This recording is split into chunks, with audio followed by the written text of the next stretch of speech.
So hello guys, it's me Joshua. So for this video, ayaw siya skip, ayaw siya scroll, okay? Kaya na naman kadali tapos ang video kay importante kayo jud ni.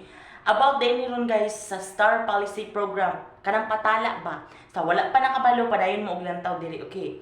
Ang Star di ay guys, mo na siya ang token of appreciation sa ato ang ka-content creator. For example, na ako gusto tagaan kay syempre na-relate nimo ang iyang video or example na-appreciate nimo ang video niya so tagaan nimo siya, mao na siya ang dapat himuon.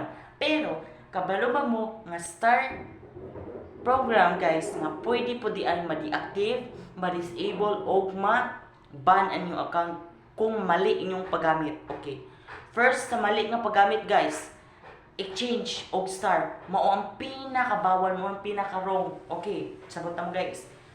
For example, ako, muhatag kong star sa imuha.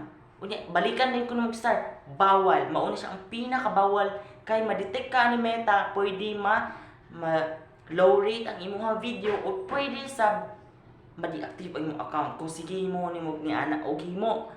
Dason guys, ang star guys, bawal po di ay gamiton sa pag-content. For example, kani nga content. An example lang ha.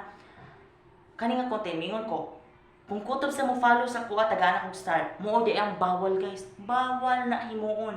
Karon pa ko nakabalo ana guys.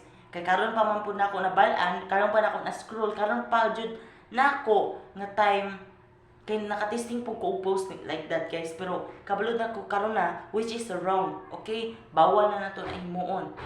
So guys, kung naamoy nakatunan sa akong video karon, please follow, react, and also kung ganan mo pwede nyo i-share.